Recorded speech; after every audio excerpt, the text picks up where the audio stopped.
도대체 무슨 소리를 하는 건지 정말 모르겠다고요. 얘가 뭘 잘못 먹었나? 기억도 나지 않는 30년 전 얘기를 왜 지금 꺼내는 거야? 너 어떻게 네 동생을 버릴 수가 있어? 우리가 그동안 이 동생 찾는다고 30년 동안 그 고생을 했는데 이때까지 아무것도 모르는 척, 세상 효자인 척 엄마 아빠를 속여왔던 거니? 전 정말로 모르는 일이라고요. 기억상실증에 걸려서 옛날 기억은 전혀 나지도 않는다는 동생 말만 믿으시는 거예요. 기억상실증 걸렸다면서 어떻게 제가 자기를 버린 기억만 골라서 기억하냐고요? 말이 안 되잖아요.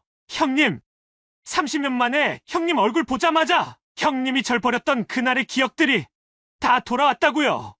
아빠가 저만 좋아한다면서 부모님 안 계실 때마다 몰래 절 괴롭혔잖아요. 아니, 승진아, 너 진짜 그게 사실이야? 내가 너한테 좀 엄하게 했다고. 어떻게 동생을 버릴 수가 있어? 어떻게 사람이 그런 짓을 할 수가 있냐고.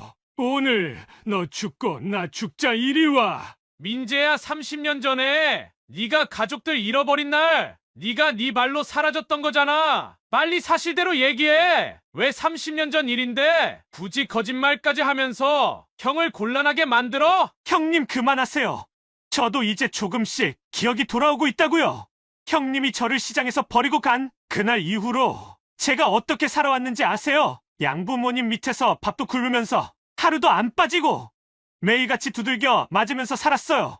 도저히 못 버티고 가출한 이후로 지금까지 길에서 노숙을 하고 구걸을 하며 힘들게 살아왔다고요. 아니, 민재야, 네가 그렇게 힘들게 살아온 건 정말 안타까운 일인데 형은 정말 널 버린 적이 없어. 왜 부모님 앞에서 거짓말을 해서 형을 곤란하게 만드냐고. 형님, 저는 지금까지 평생을 이 세상에 혼자라 생각하며 살아왔어요. 제가 얼마나 가슴속에 한을 품으며 살아왔는지 형님이 아세요? 부모에게 버림받고 어디 의지할 곳 하나 없이 이 세상에 덩그러니 혼자 남겨진 비참한 제 기분을 아시냐고요? 안녕하세요. 저는 어느새 일흔이 된 이수자라고 합니다. 사실 저와 제 남편은 30대 후반에 결혼한 재혼 부부입니다. 저희 둘 다 첫 번째 결혼에서 큰 아픔과 상처를 겪어서 그런지 항상 서로를 더 배려해주고 생각해주며 지금까지 잘 살아왔습니다. 저희 부부에게는 아들이 하나 있는데 사실 저희 사이에서 생긴 아들은 아니에요. 저희가 처음 결혼을 할 때 남편이 4살짜리 꼬마 아이를 데리고 왔고 그때부터 남편의 아들이자 제 아들이 되었죠. 제 피가 섞인 아들은 아니지만 평생 제 혈육처럼 생각을 했고 넘치는 사랑을 주려고 무척이나 노력했습니다. 아들이 사춘기에 접어들 무렵에는 속으로 걱정을 많이 했던 것도 사실입니다. 혹시나 부모에게 불만이 생기거나 반항을 하게 되는 이유가 제가 친엄마가 아니라는 그 이유 하나 때문일까봐 가슴 한편에 늘 불안함과 초조함이 있었습니다. 하지만 그런 제 우려와는 다르게 지금까지도 제 아들은 저를 늘 하나뿐인 자신의 엄마라고 생각하고 다른 그 어떤 집 아들보다도 저한테 잘하려고 노력했습니다. 사실 남편은 우리 아들이 어렸을 때부터 꽤나 엄한 편이었습니다. 재혼 가정에서 자라는 아들이 혹시나 엇나갈까봐 걱정이었던 남편은 오히려 아들을 자주 혼내고 다그치는 편이었습니다. 그런 아들을 항상 보듬어주고 가슴으로 안아줬던 건 오히려 남편이 아닌 저였고요. 그래서 그런지 아들이 성인이 되고 독립을 한 이후에도 남편보다는 저한테 안부 전화를 더 자주 했고 특별한 일이 생길 때도 항상 저한테 먼저 연락을 하던 아들이었습니다. 엄마, 다음 주 주말에 뭐 하세요? 다음 주에 집에 잠시 내려가려고 하는데 엄마 시간 되면 같이 식사나 해요. 응, 우리 아들. 잘 지내지? 혼자 사는데 밥은 잘 먹고 다녀? 아무리 일이 바쁘더라도 끼니는 거르지 말고 늘 잘 챙겨 먹었으면 좋겠어. 엄마가 저번에 보내준 반찬은 다 먹었어? 네, 진짜 맛있게 잘 먹었어요. 역시 내 입에는 엄마가 해준 반찬이 제일 맛있어요. 밖에서 사 먹는 것보다 엄마가 해준 반찬이랑 밥을 먹어야 진짜 밥을 먹은 것 같더라고요. 다음 주 주말에 바쁘세요? 아니, 안 바빠. 아들이 엄마 보러 온다는데 당연히 시간 낼 수 있지. 너희 아빠한테도 시간 낼 수 있는지 한번 물어볼게. 아빠한테도 시간 되는지 한번 물어보고 연락 주세요. 제가 며칠 전에 회사에서 보너스 받았거든요. 생각보다 이번 분기에 회사 실적이 좋게 나와서 보너스도 쏠쏠하게 나왔어요. 엄마 드시고 싶은 거 있으시면 뭐든지 사드릴 테니까 말씀만 하세요. 아들, 좋겠네. 보너스도 받고 엄마는 너랑 같이 먹는 거면 뭘 먹어도 맛있으니까 너가 가고 싶은 식당으로 가자. 그리고 아빠한테도 승진이 너가 아빠 시간 괜찮은지 직접 물어봐. 아빠가 맨날 자기한테 먼저 연락 안 오고 나한테 연락한다고 섭섭해 하시더라. 아빠가요? 아빠한테 전화하면 맨날 회사 생활은 잘하고 있는지 걱정된다 하고 직장 생활을 어떻게 하면 잘할 수 있는지 30분이 넘도록 설교만 하는데 맨날 혼나는 기분이 들어가지고요. 저도 이제 나이가 30 중반이 넘었는데 혼자서 충분히 잘할 수 있는데도 아직도 아빠는 제가 걱정이 많이 되나 봐요. 너도 자식 생기면 그 마음 이해할 수 있을 거야. 자식이 몇 살이 되든 부모는 자식이 항상 어린 아이 같거든. 아무튼 아들 타지에서 직장 생활하는 게 힘들겠지만 우리 아들 잘하고 있다고 엄마는 항상 믿고 있어. 집에 내려오기 전에 다시 연락하고 건강히 지내야 해. 네, 엄마도 환절기인데 몸조리 잘하시고요. 집에 내려가기 전에 또 연락드릴게요. 아, 그리고 제가 보너스 받은 걸로 선물을 사서 내려가려고 하는데 어떤 걸 받고 싶으신지 몰라서요. 원래 지갑을 사드리려고 했는데 현금이 더 쓰시기 편하세요? 요즘은 선물 대신 그냥 현금으로 드리는 경우도 많다고 하더라고요. 나는 아들이 지갑을 줘도 좋고 현금을 줘도 좋고 뭘 줘도 좋아요. 근데 너무 비싼 거 필요 없으니까 보너스 받은 거 잘 저축해놨다가 필요할 때 써. 그래도 보너스 받았는데 엄마한테는 선물 하나 해드리고 싶어서요. 그럼 어떻게 할지 생각해보고 다음 주에 집에 내려가면 그때 전해드릴게요. 알겠어. 아들, 다음 주에 봐. 제 아들이지만 정말 이런 효자가 또 있을까요? 살면서 크게 속 썩인 적 한 번 없고 너무 잘 자라줘서 늘 고마운 아들이었습니다. 남편한테 아들 승진이가 다음 주에 내려온다고 얘기를 했더니 또 저한테만 전화를 했냐며 서운해 하더라고요. 다 승진이 잘 되라고 하는 얘기들이고 승진이한테 피가 되고 살이 되는 조언들인데 승진이는 너무 자기가 해주는 얘기를 듣기 싫어하는 것 같다며 섭섭해했습니다. 평소엔 되게 시원시원한 성격을 가지고 있는 남편인데 또 이럴 때 보면 되게 사소한 걸로도 잘 삐진다는 생각도 들었습니다. 여보, 다음 주 주말에 승진이 집에 내려온대. 같이 밥 먹자고 하던데 당신 시간 괜찮은지 물어보더라고. 아니, 승진이 이 녀석은 나한테 직접 물어보면 되지. 나한테는 그렇게 전화가 하기 싫대. 다 자기를 위해서 해주는 말인데 그게 그렇게 듣기가 싫은가 봐. 근데 다음 주 주말이면 우리 봉사활동하러 가는 날이잖아. 승진이 내려오니까 다음 주 주말엔 쉬어야지. 어쩌겠어. 아니면 다음 주 주말에 쉬는 대신 평일에 봉사활동하러 가도 되니까 너무 걱정하지 마. 알겠어. 그럼 다음 주 주말엔 승진이하고 같이 밥 먹으면서 시간 보내고 평일에 이틀 정도라도 대신 봉사활동하러 가자. 우릴 기다리는 사람들이 있으니까 그냥 모른 척 하고 넘어갈 순 없잖아. 그래, 알겠어. 같이 봉사하는 분들한테 다음 주에 주말 대신 평일에 이틀 정도 간다고 얘기해 놓을게. 그리고 승진이한테도 한번 전화해봐. 이번에 보너스 받았다고 선물 뭐 필요한지 물어보더라고. 됐어. 먼저 연락도 안 하는 녀석한테 내가 굳이 뭐하러 전화를 먼저 해. 아빠가 먼저 아들한테 전화할 수도 있는 거지. 뭘 그래. 아무튼 다음 주에는 봉사활동 평일에 간다고 말해 놓을 거니까 무슨 요일에 갈지 정하고 나한테 얘기해줘. 저희 부부는 주말마다 빠지지 않고 봉사활동을 다녔습니다. 저희가 퇴직을 하고 난 후 봉사활동을 시작했으니 벌써 10년 가까운 세월이 흘렀네요. 매주 주말이면 새벽 일찍 음식을 만들고 역 앞에 가서 무료 급식을 나눠드리는 일을 했습니다. 보통 경제적으로 큰 어려움을 겪고 계신 분들이나 역 근처에서 노숙을 하는 노숙자분들이 주로 찾아주셨습니다. 저희 부부는 만으로 60이 되던 해에 퇴직을 했었습니다. 그리고 퇴직을 하고 나서 한동안은 집에서 많은 시간을 보냈었죠. 저희 둘 다 직장 생활을 하며 딱히 취미 생활을 만들어 놓지 않았기 때문이에요. 그래서 퇴직을 하고 주말이면 같이 친구들을 만나러 다니기도 하고 등산도 다니면서 뭔가 새로운 취미 생활을 가져보려고 노력했습니다. 앞으로 남은 인생을 재밌고 행복하게 보낼 수 있는 일이 필요했던 거죠. 하지만 취미 생활은 취미 생활일 뿐이더라고요.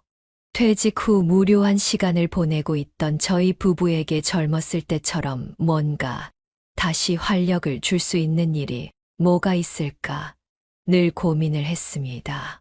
직장에 다닐 때는 왜 퇴직하신 분들이 다시 일을 하려고 할까 이해가 안 될 때도 있었지만 사람이 딱히 할 일 없이 집에만 있으니 기운도 없어지고 참 삶이 따분해지는 것 같더라고요.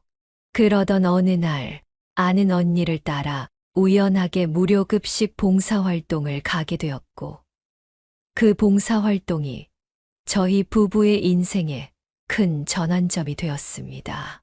저희 부부를 봉사활동에 초대해준 언니는 몇 달 나오다가 더 이상 나오지 않았지만 저희는 한 번도 빼놓지 않고 매주 주말마다 봉사활동을 하러 나갔고 언제부턴가는 저희가 장이 되어서 주도적으로 봉사단체를 운영해 나갔습니다. 봉사활동을 빼놓고선 저희의 인생을 설명할 수 없을 만큼 저희의 일상에 깊게 스며들게 된 거죠. 물론 아침 일찍 일어나 음식을 만들고 준비하는 과정이 쉽지만은 않았습니다. 그때 당시에도 이미 나이가 60은 넘었으니 젊었을 때와는 다르게 금방 피곤해지고 회복도 잘 안 되더라고요. 남편은 요리를 잘 못하니 주로 무거운 식자재들을 나르고 무료 급식소를 찾아준 분들께 배식을 하는 일을 맡아서 했어요. 힘들긴 했지만 남편과 같이 땀을 흘리며 좋은 일을 한다는 게 너무 기분이 좋았습니다. 처음 봉사활동을 시작할 때만 해도 힘들고 어려운 분들한테 저희가 베풀고 있다는 마음가짐이었는데 시간이 지나 보니 오히려 저희가 얻는 게 더 많다는 것도 깨닫게 되었습니다. 어느새 노년이 된 저희도 사회에 도움이 되는 일을 할 수 있다는 자신감이 저희 부부를 더욱 활기차고 기운 넘치는 사람이 되도록 만들어준 거죠. 그리고 어떻게 보면 저희가 평생을 가지고 있던 편견들도 고쳐나갈 수 있었습니다. 솔직히 지금까지도 갈 곳 없이 길에서 숙식을 해결하는 노숙자들을 쳐다보는 시선이 곱지 않은 게 사실이잖아요. 하지만 저희가 무료 급식 봉사활동을 하며 자주 오시는 노숙자분들과 친해지고 그분들과 속 깊은 대화를 나눠보니 정말 인생에서 힘든 일을 겪으신 분들이 많더라고요. 그분들이 태어날 때부터 노숙자는 아니었을 거니까요. 멀쩡하게 회사를 다니고 가정을 이뤄 자식까지 가졌던 사람이 한순간에 사업이 무너지면서 길에 나앉게 된 경우도 봤고, 이혼을 한 후 알코올 중독에 빠져 길에 나앉게 된 분들까지 다양한 사연을 가지신 분들이 참 많았어요.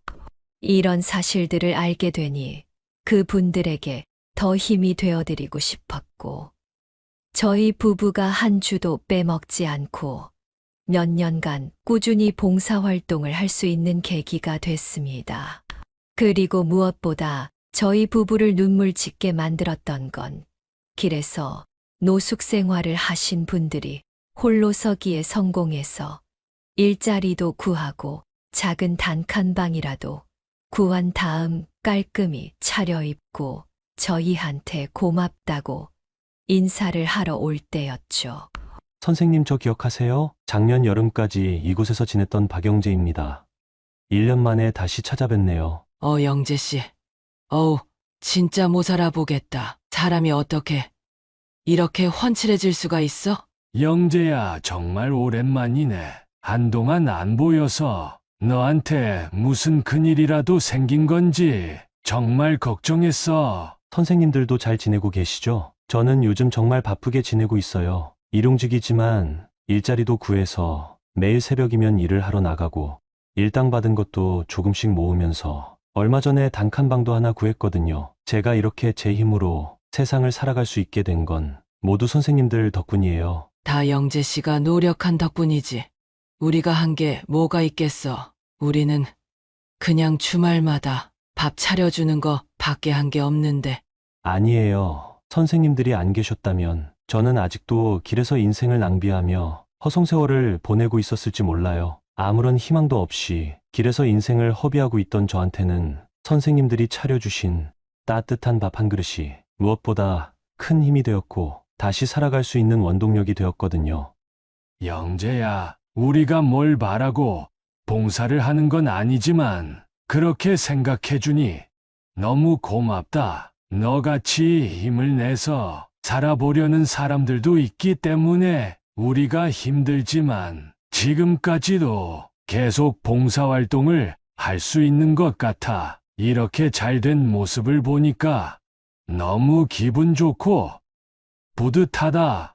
영재 씨, 이렇게 찾아와 주니까 내가 눈물이 나서 어떤 얘기를 해야 할지 모르겠어. 정말 우리가 한 것도 없는데 이렇게 찾아와서 고맙다고 해주니까 내가 눈물이 다 나려고 그러네. 선생님들께서 매주 밥을 챙겨주시면서 늘 따뜻하고 힘이 되는 말들을 많이 해주셨잖아요. 그때 해주신 말씀들, 저는 아직도 가슴속에 늘 간직하고 있어요. 인생을 살다 보면 누구나 한 번쯤은 스스로 감당하기 어려운 일들을 겪게 되기 마련이지만 옆에서 힘이 되어주는 사람들을 보며 이겨나갈 수 있는 거라고요. 전 어려서 부모님들을 잃었거든요. 지금은 부모님 얼굴도 기억나질 않아요. 그래서 이 세상에 나는 혼자라고 생각하며 살아왔거든요. 하지만 저한테 늘 따뜻하게 대해주시고 세상을 살아갈 용기를 주시는 선생님들을 생각하며 다시 한번 열심히 살아보기로 했어요. 영재야, 앞으로도 혹시나 우리 도움이 필요한 일이 있으면 언제든지 말해. 그리고 남자 혼자 살면 제대로 밥 챙겨 먹고 다니기 힘들잖아. 언제든지 여기 와서 밥 먹고 가도 돼. 눈치 보지 말고 편하게 와. 그래, 영재 씨. 시간 날 때 한 번씩 들려서 여기 계시는 분들한테 영재 씨가 다시 일어선 이야기도 해주고 하면 여기 계신 분들한테도 정말 큰 힘이 될 거야. 저기 자리 비었으니 오랜만에 밥 한 그릇 먹고 가. 어려움을 겪었던 청년이 다시 일어서 보려고 노력하고 있는 모습을 보니 정말 감개무량했습니다. 저희 부부도 어쩌면 누군가의 인생을 좋은 쪽으로 바꿀 수 있는 중요한 일을 하고 있다는 생각도 들었고요. 어쩌면 갈 곳 없이 길에서 노숙을 하는 사람들에게 그 무엇보다 필요했던 건 따뜻한 격려의 한마디가 아니었을까 싶더군요. 영재 씨가 저희 급식소를 다시 찾아와 감사의 인사를 남기고 간 이후부터 저희 부부는 주말 외에 평일에도 하루 이틀 정도씩은 더 무료 급식을 만들어 드렸어요. 여기 계신 분들 중에 영재 씨처럼 다시 홀로 서기에 성공할 수 있는 사람이 단 한 명이라도 있다면 그것보다 저희에게 뿌듯한 일은 없을 거라고 생각했기 때문이죠. 그리고 식사를 마치신 분들한테 따뜻한 믹스커피도 한 잔씩 드리면서 그 분들에게 힘이 되어주는 이야기를 해드리려고 노력했습니다. 어떤 어려움을 겪어서 여기에 오시게 됐는지와 영재 씨의 이야기를 들려주며 여러분들도 다시 떳떳하게 세상을 살아갈 수 있다는 용기를 드리려고 했죠. 물론 이런 이야기를 하면 듣기 싫어하시는 분들도 있었지만 귀 기울여 저희가 해주는 말을 가슴에 담아가는 분들이 있어서 포기하지 않았어요. 그렇게 몇 달이 지나 다시 추운 겨울이 다가왔습니다.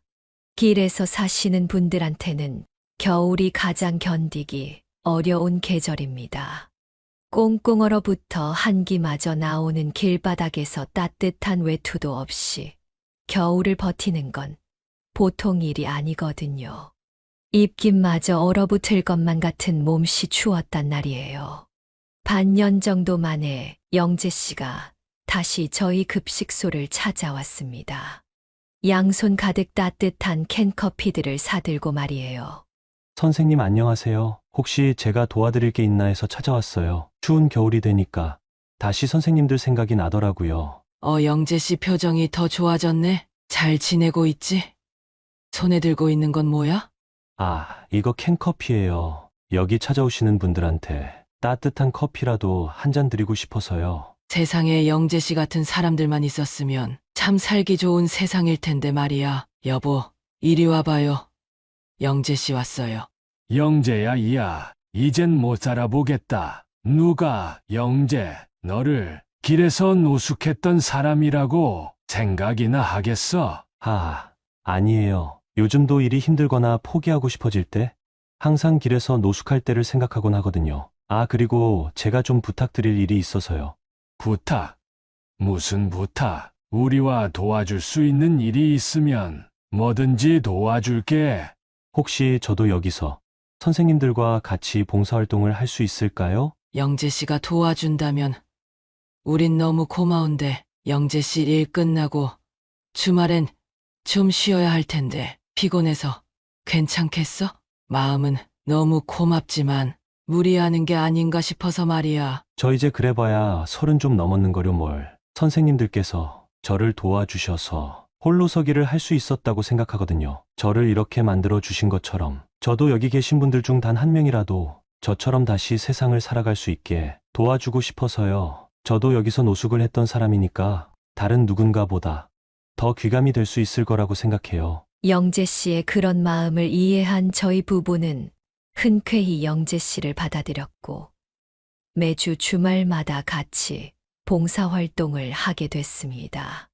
영재 씨 같은 경우에는 공사장에서 일용직 잡부로 일을 하고 있어서 몸이 많이 힘들만도 했는데 한 주도 안 빼먹고 꾸준히 나와서 저희를 도와주더군요. 그런 영재 씨를 보며 저희 부부도 더 힘을 낼 수 있었어요. 영재 씨는 어려서 부모님을 잃은 이후로 세상에 가족이라곤 한 명 없이 살아왔는데 진짜 부모님이 생긴 것 같다며 너무나 좋아하더라고요. 저희 부부가 우리 아들 먹을 반찬을 전해줄 때면 꼭 영재 씨가 먹을 것도 같이 만들어서 나눠주곤 했어요. 영재 씨는 너무나도 고마워하며 눈물을 흘리더라고요. 항상 부모님의 빈자리가 그리웠고 늘 가슴 깊은 곳에 허전함이 있었는데 이렇게 고마운 감정은 태어나서 처음 느껴본다고 하더라고요. 같이 봉사활동을 할 때도 영재 씨는 참 열심이었어요. 저희 둘 다 이른이 다 된 나이라서 육체적으로 힘들 때가 많았는데 저희를 도와주는 젊은 청년이 있으니 저희한테도 너무 큰 도움이 됐습니다.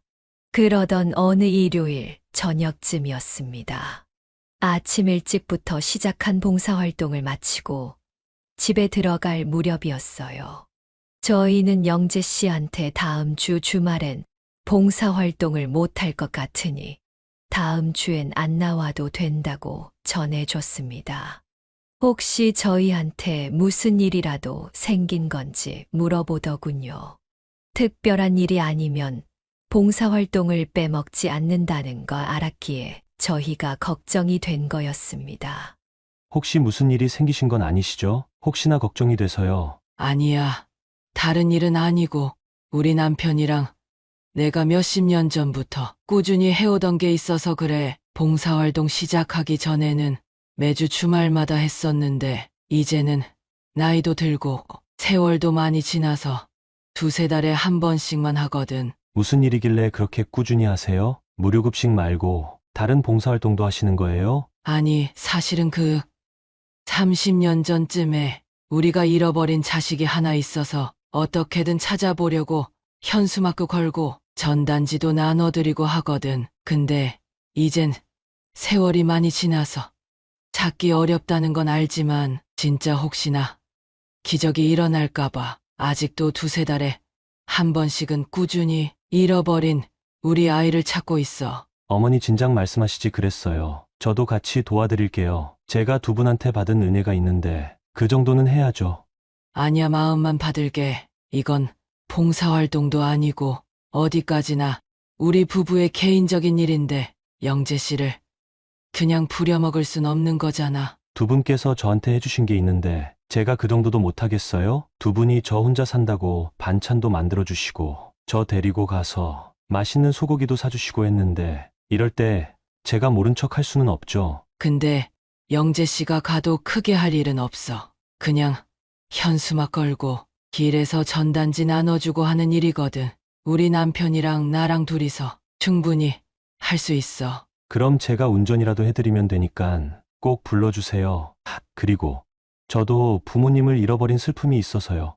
그래도 두 분은 좋은 부모인 것 같아요. 아직까지도 잃어버린 자식을 찾고 계신 걸 보면요. 지금은 기억에도 없지만 저희 부모님들은 저를 한 번도 찾질 않았거든요. 어쩌면 저를 일부러 버린 게 아닌가 하는 생각을 하며 지금까지 살아왔어요. 영재 씨, 아마 영재 씨 부모님도 아직까지 영재 씨 생각 많이 하실 거야. 그리고 영재 씨도 꼭 언젠가는 다시 부모님을 찾을 수 있길 바래. 사실 저와 남편 사이엔 아들이 한 명 더 있었습니다.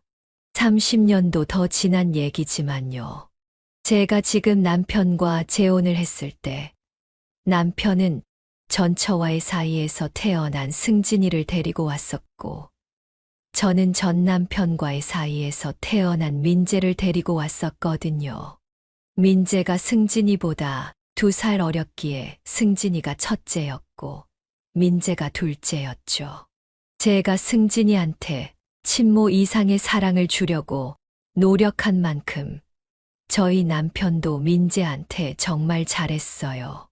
어떻게 보면 자신의 친자식인 승진이보다 제가 데리고 온 민재한테 훨씬 더 잘했거든요.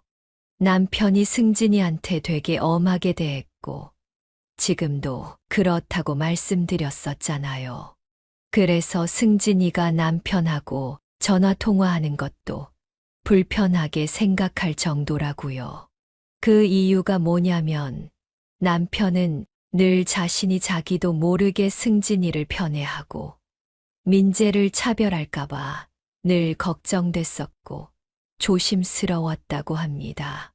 아무리 그래도 사람인 이상 자기 피가 섞인 자식을 더 좋아할 수밖에 없는 게 사람이라고 생각했나 봐요. 그래서 승진이랑 민재가 싸워도 항상 동생 민재 편을 들어줬고 형이 동생한테 그러면 안 된다고 승진이를 혼냈었다고 해요. 민재가 차별받는다고 생각해 혹시나서 삐뚤어질까봐 일부러라도 더 그렇게 했다고 합니다. 저와 제 남편은 어떻게 보면 자신의 친자식들보다 서로의 자식들을 더 챙기려고 했던 거죠. 그러던 어느 날 가족끼리 놀러를 갔다 시장에서 오일장이 열리길래 잘 됐다 싶어 구경을 갔고 그곳에서 민재를 잃어버리게 됐습니다. 지금은 그때처럼 CCTV가 많은 시절이 아니었습니다. 더군다나 민재를 잃어버린 곳이 지방의 작은 도시였으니 CCTV는 더더욱 없었죠. 하필 가는 날이 장날이라고 하더니 민재를 잃어버린 날도 5일장이 열리는 날이라서 정말 시장에 사람들이 미어 터졌거든요. 불과 조금 전까지 제 손을 잡고 있었던 아이가 사라지니 정말 눈앞이 하얘졌습니다. 머리가 멍해지면서 아무 생각이 안 들더라고요. 놀라서 심장은 쿵쾅쿵쾅 미칠 듯이 뛰어대는데 민재는 눈에 보이지 않고 정말 미쳐버릴 것만 같았습니다. 분명 첫째 승진이랑 같이 옆에서 놀고 있었는데 민재만 감쪽같이 사라진 것이었죠. 승진이한테 옆에 있던 민재 어디로 갔냐고 물어봤더니 혼자 화장실 갔다 온다고 하더니 아직 안 왔다고 하더군요. 근데 그 시장엔 따로 화장실이 없었어요. 별도로 공용 화장실을 만들어 놓지 않았고 가게들마다 따로 화장실을 만들어 놓았는데 도대체 어느 가게 안으로 들어간 건지 찾을 수가 없었습니다. 저희 남편이 그 자리에서 승진이한테 불같이 화를 내더군요.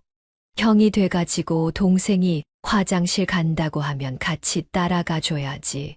어떻게 동생을 혼자 보낼 수 있냐면서 승진이 얼굴이 눈물 범벅이 될 때까지 승진이한테 불같이 화를 냈습니다. 하지만 그런다 한들 사라진 민재가 돌아오는 건 아니었죠. 저희는 그날 결국 민재를 찾지 못했고 30년이 지난 지금까지도 민재를 찾지 못했습니다. 그 어린 첫째 승진이가 무슨 잘못이 있겠어요. 부모로서 아이 간수를 잘하지 못한 제 잘못이고 저는 그날부터 지금까지 평생 자식을 잃어버린 죄인으로 살아왔습니다. 저희 남편은 민재가 자기 친자식이 아니지만 저보다 더 민재 찾는 일에 열심이었습니다. 저희가 젊을 때는 거의 매주 주말이면 사람들이 많이 몰리는 곳이나 고속도로 부근에 현수막을 걸어놨었고 지금까지 전단지도 정말 수천만 장은 뿌렸던 것 같습니다. 그래서 저희 부부는 어떻게 보면 마땅한 취미 생활을 가질 여유도 없었던 것이죠. 하지만 지금은 제 나이가 어느새 70이 되었고 이제는 잃어버린 제 아들 민재가 이 세상 어디선가 잘 살고 있으리라 생각하며 조금씩 가슴속에 묻어두고 있었습니다. 저희가 젊을 때는 매주 주말이면 민재를 찾아 나섰지만 이젠 두세 달에 한 번 정도만 민재를 찾고 있었고요. 저도 사실 속으로는 알고 있었어요. 제가 가지고 있는 거라곤 민재의 어릴 때 사진뿐인데 지금은 30년도 훌쩍 지나 살아있다면 어느새 30대 중반이 됐을 민재를 어릴 때 사진만으로 찾기 어렵다는 걸요. 어떻게 보면 아직 미련을 못 버렸다 싶을 수도 있겠지만 부모 마음이라는 게 그래도 완전히 포기하는 건 너무 어렵더라고요. 그렇게 다음 주 주말이 됐고 30년 전 민재를 잃어버렸던 시장 근처에 다시 왔습니다. 30년 전에는 5일장도 자주 열리고 정말 큰 시장이었는데 지금은 인근 마트로 사람이 다 빠져나가서 주말이 돼도 사람이 횡하더라고요. 참 세월이 무상하더군요. 남편 차에 실어놓은 전단지 묶음과 현수막을 꺼내 걸려고 하는데 순간 영재 씨 표정이 너무 안 좋더라고요. 어릴 때 자신을 버린 부모 생각이 나서 심적으로 너무 괴로워하는구나 싶어서 괜찮냐며 위로의 한마디를 건네려고 했습니다. 영재 씨 어디 몸이 좀 안 좋아? 지금 표정이 너무 안 좋아 보이는데 우리 오늘은 그냥 쉬고 다음에 남편이랑 둘이서 해도 괜찮으니까 오늘은 이만 돌아갈까? 어머니, 영재 씨 왜 그래? 많이 안 좋아? 영재야 지금 얼굴이 파랗게 질렸는데 일단 병원부터 가자. 뭔가 몸이 심상치 않아 보여. 날도 추운데 이러지 말고 얼른 차에 타 근처에 있는 병원부터 가보자. 아버지, 영재야 왜 그래? 몸이 어떻게 안 좋은데 119 불러줄까? 많이 안 좋아. 저 현수막 속에 있는 꼬마 아이. 저예요, 저 꼬마 아이가 바로 저 영재라고요. 뭐라고? 우리 민재가 영재 너라고? 아니 잠시만 얼굴이 닮은 것 같기도 한데 근데 우리 아이 이름은 민재거든. 정말 사진 속에 있는 우리 민재가 영재 너 맞아? 확실한 거니? 제가 어렸을 때 부모님한테 버림받고 양부모님 집에 들어갔었거든요. 제가 너무 어릴 때이기도 하고 부모님을 잃어버렸을 때 너무 큰 충격을 받아서 기억상실증에 걸렸어요. 사람이 너무 충격적인 일을 당하고 스스로 그걸 이겨내지 못할 것 같으면 뇌가 일부러 그런 충격적인 기억들을 지워버린다고 하더라고요. 지금은 시간이 많이 지나서 드문드문 제 어릴 때 기억이 돌아오긴 했는데 여전히 대부분은 기억이 안 나요. 양부모님 집에 들어간 이후로는 기억이 생생한데 정말 매일같이 양부모님들께 얻어맞으면서 자랐어요. 제가 잘 되라고 하는 훈육이 아니라 그냥 기분 안 좋은 일 있으면 저를 분풀이용으로 썼거든요. 밥도 굶는 날이 많았어요. 결국 저는 양부모님 집에서 뛰쳐나와 가출을 했었고 학교도 제대로 못 다닌 채 쭉 노숙을 하며 길거리를 전전했었고요. 더욱 가슴 아픈 건 지금까지 저는 제 친부모님들도 그렇고 양부모님들도 그렇고 단 한 번도 저를 찾지 않았다고 생각하며 살아왔거든요. 영재는 그동안 있었던 일을 떨리는 목소리로 저희에게 들려줬습니다. 코끝이 찡해져서 울먹이며 얘기를 하는 영재를 보니 듣는 저도 너무 가슴이 아프고 진짜 우리가 30년 전 잃어버렸던 민재를 찾은 건가 하고 가슴이 너무 떨려 어떻게 할 줄을 모르겠더군요. 저는 조용히 영재한테 진짜 우리가 잃어버린 민재가 맞는지 몇 가지 질문을 했습니다. 하지만 영재는 너무 어릴 때고 또 그때 당시의 기억 대부분은 기억상실증으로 인해 선명하게 기억해내지 못하더군요. 영재는 사진 속 아이가 분명 자신이 맞는데 기억이 날듯 말듯 기억이 안 나는 본인을 너무 답답해했고요. 그러다 지갑 속에서 자신의 어릴 적 사진을 한 장 보여주었습니다. 어머니, 이건 제가 양부모님 집에 들어간 지 얼마 안 돼서 찍은 사진이에요. 제게 남아있는 어릴 때 사진이라곤 이거 한 장밖에 없거든요. 저 진짜 어머니 아버지가 30년 전에 잃어버렸던 그 아이 맞아요. 저는 지금까지 제 이름도 제대로 모르고 살았네요. 양부모님께서 저를 영재라고 불러주셔서 이때까지 쭉 제 이름이 영재인 줄 알고 지내왔어요. 성도 양아버지 성을 따라 박씨라고 알고 지냈거든요. 민재야, 정말 우리 민재 맞구나. 엄마가 정말 미안해. 엄마가 그때 널 놓쳤으면 안 됐는데 엄마는 너를 아들이라고 부를 자격도 없는 사람이야. 민재야, 이리 와 보렴. 엄마가 한번 안아보자. 영재가 보여준 어릴 적 사진을 보자마자 틀림없이 제가 잃어버린 민재가 맞다는 걸 직감했습니다.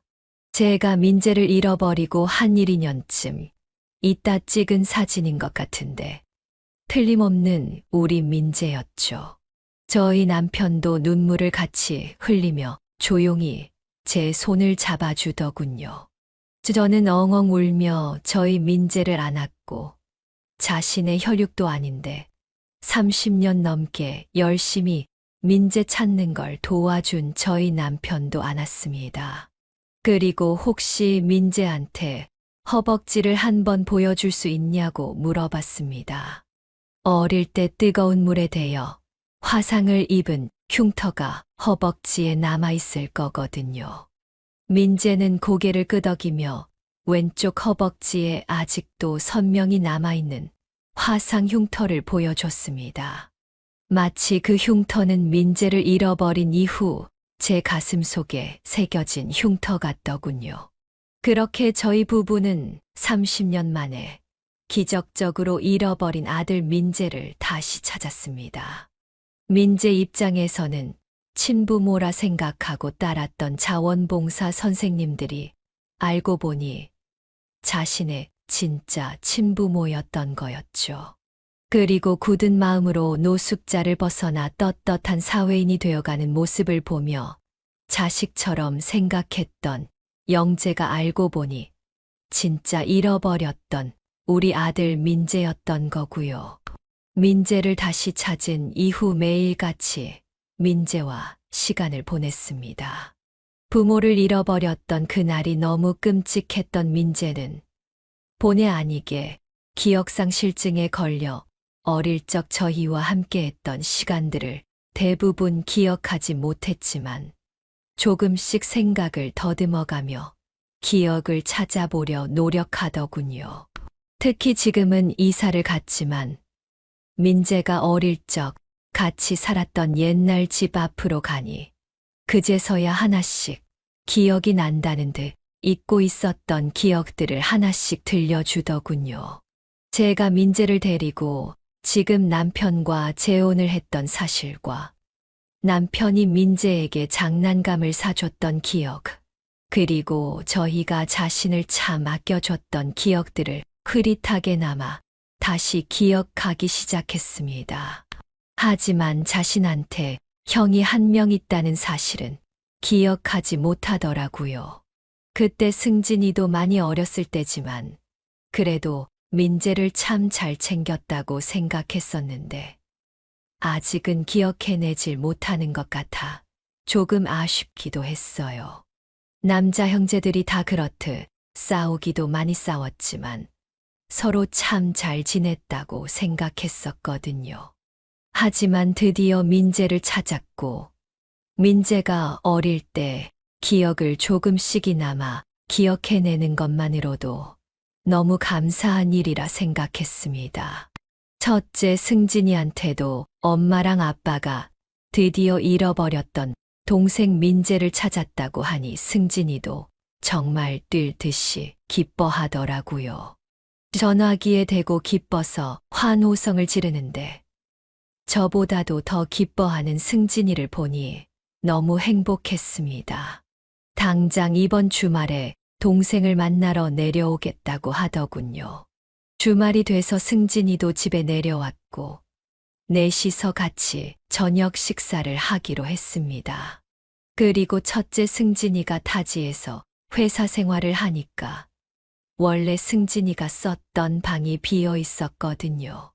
그 방을 민재가 좀 썼으면 하는데 괜찮겠냐고 물어보기도 했습니다. 민재야, 형 기억나니?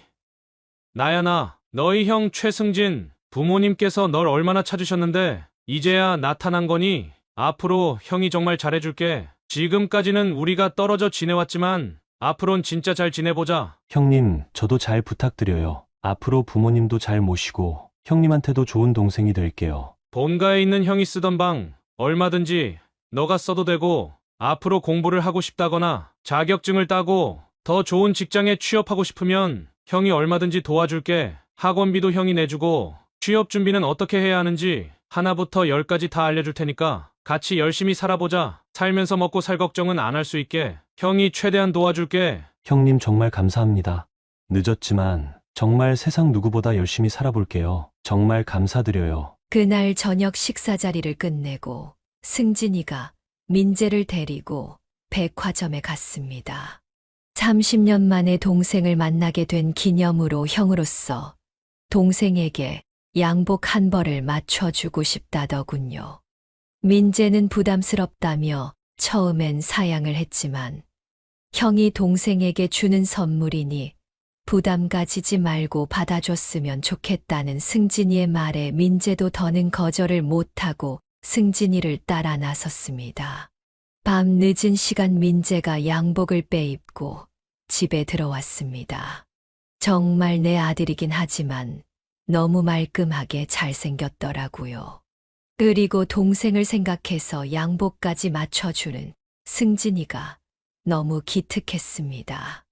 둘이서 술 한 잔을 하고 들어왔는지 몸에서 술 냄새가 진동을 해도 전혀 밉지가 않았습니다.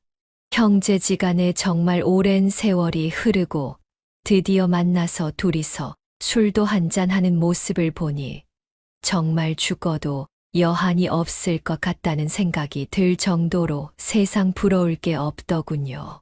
둘 다 술을 많이 마셔서 그런지 금방 잠에 빠져 골아떨어졌고 저희 부부는 그동안 못다한 이야기를 하며 밤을 지새웠죠. 다음 날 아침 승진이는 아침 일찍 집을 나섰습니다. 오후에 급하게 회사 거래처와 미팅이 잡혔다며 다음 주에도 또 내려올 테니 오늘은 일찍 집을 나서야 한다고 하더라고요. 승진이를 배웅해주고 집으로 돌아왔는데 민재가 잠시 할 말이 있다며 저를 따로 부르는 겁니다. 아빠 말고 엄마랑 단둘이서 해야 할 이야기가 있다며 자기 방으로 저를 조용히 부르길래 무슨 일이냐며 따라 들어갔죠. 엄마, 내가 지금부터 하는 얘기를 엄마가 들으면 진짜 많이 놀랄 수도 있으니까 너무 놀라지 말고 차분하게 들어줘. 내가 어제 형을 처음 보고 나서 그동안 잊고 지냈던 기억이 떠올랐거든. 인재야 알아. 드디어 승진이가 너희 형이라는 기억이 돌아온 거니? 잘했다 잘했어. 너무 급할 거 없어. 이렇게 지내면서 그동안 머릿속에서 지워졌던 기억들도 하나씩 돌아올 거니까 마음 편하게 먹고 지내면 돼. 아니, 그게 아니라 그동안 엄마랑 아빠가 나를 버렸었다고. 내가 착각하고 살아왔잖아. 근데 30년 전에 엄마 아빠를 잃어버렸을 때 기억이 다시 떠올랐는데 알고 보니 그게 아니더라고. 민재가 그동안 부모가 자신을 버렸고 그래서 평생 이 세상에 기댈 곳 하나 없이 혼자라는 생각을 하며 살아왔던 게 무엇보다 마음에 걸렸던 저였습니다.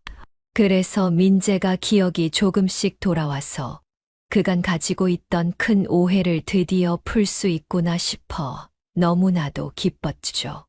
우리 형 있잖아. 그날 형이 나를 버렸던 거였어. 에이, 무슨 말이야. 승진이가 어떻게 너를 버려? 승진이가 너보다 꼴랑 2살 더 많은데 그 어린애가 무슨 수로 동생을 버린단 말이야. 어제 형 얼굴을 보자마자 조금씩 기억이 돌아오기 시작했거든. 그날 엄마 아빠 따라서 어디 시장에 갔는데 굉장히 사람들이 많아서 엄마 손을 꼭 붙잡고 있었던 것도 기억이 나고, 근데 엄마가 시장 상인분이랑 흥정을 좀 한다고 말을 하고 있을 때 형이 화장실 갈 거니까 같이 따라가자고 하더라고. 형이 널 데리고 화장실을 갔다고? 너 혼자 화장실 마려워서 갔던 거 아니었어? 난 화장실 가고 싶은 생각 없었는데 형이 화장실 가자고 나를 데려갔어. 그렇게 한참을 걸어갔는데 사람들 속에 휩싸여서 어디가 어딘지 도저히 모르겠더라고. 근데 어느 순간 형이 날 세워놓고 화장실 좀 다녀온다더니 한참이 지나도 안 돌아오는 거야. 난 갑자기 너무 무섭고 빨리 엄마가 보고 싶어서 계속 형이랑 엄마를 찾는다고 소리를 질렀는데 어느 아저씨가 와서 부모님을 찾아준다고 날 데리고 갔어. 지금은 거기까지밖에 기억이 안 나는데 그때 분명히 형이 날 세워놓고 혼자 돌아갔던 건 분명해. 승진이가 설마 일부러 그랬을까? 승진이가 절대 일부러 그럴 애는 아닌데 절대 그럴 애가 아니야. 민재 입에서 나온 충격적인 이야기에 너무 놀라 숨이 제대로 안 쉬어지더군요. 그만 뒤로 넘어가려는 저를 민재가 부축해줘서 가까스로 침대에 걸터 앉았습니다. 일단 이 사실은 저만 알고 있겠다며 엄마한테 혼자 생각할 시간을 조금 달라고 했습니다. 승진이가 저한테도 얼마나 잘하는 효자고 30년 만에 만난 동생을 보자마자 양복까지 맞춰준 형인데 설마 그랬을까요? 그 얘기를 들은 지 한 달 가까이 지났지만 아직 남편한테도 얘기 안 하고 혼자 소가리만 하고 있습니다. 저는 정말 승진이를 제 자식이라 생각하고 키워왔거든요. 민재를 잃어버리고 민재의 빈자리가 느껴질 때마다 저는 더 승진이한테 잘하려고 했습니다. 잃어버린 민재한테 줄 사랑까지 승진이한테 주려고 애써왔던 게 저였거든요. 며칠 뒤 민재가 다른 기억이 조금 돌아왔다며 다시 저한테 얘기를 해줬는데 어릴 때 저희 남편이 자기 자식이지만 승진이를 더 엄하게 대하고 민재 본인한테는 한없이 부드럽게 대해줬었는데 승진이가 그걸 탐탁치 않게 생각하고 안 보이는 데서 민재를 많이 괴롭혀왔다는 사실까지 얘기를 해줬습니다. 정말 지금까지 말썽 한 번 안 피우고 학교에서도 모범생이었고 부모한테도 그렇게 효자였던 승진이가 진짜 민재를 버린 거라면 전 정말 어떻게 남은 인생을 살아가야 할까요?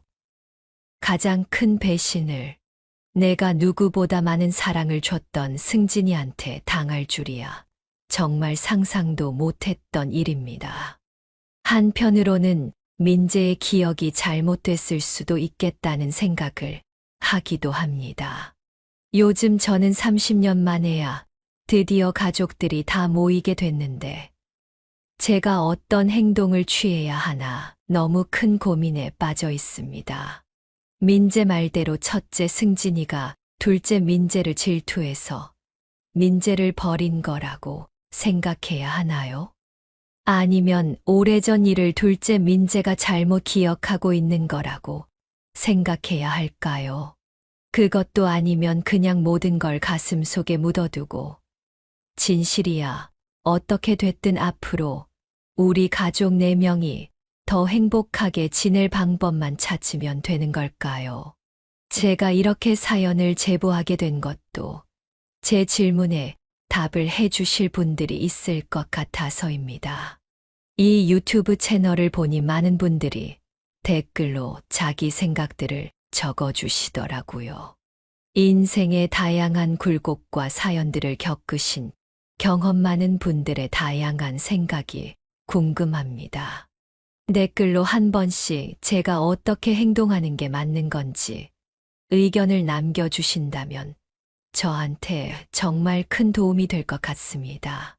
그리고 저희 가족이 이 위기를 잘 극복할 수 있게 제 사연에 구독과 좋아요도 한 번씩 눌러주시면 정말 감사하겠습니다.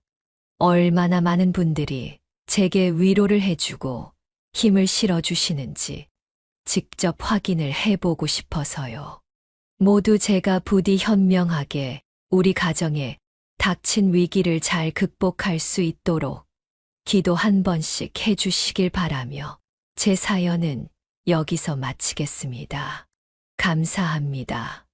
세상에 어느 여자가 돈 없는 남자 옆에 붙어 있겠어요? 전 가난하게 살기 싫다고요. 아니, 그럼 너는 재현이 돈만 보고 결혼을 했다는 거야? 결혼 전에는 재현이를 그렇게 사랑하고 앞으로 어떤 일이 있든 둘이서 잘 살아보겠다고 했잖아. 그게 전부 거짓말이었다는 거야? 자꾸 입 아프게 당연한 걸 왜 계속 물어보세요? 그때는 재현 씨가 돈을 많이 벌고 있을 때니까 제가 그런 말을 한 거죠.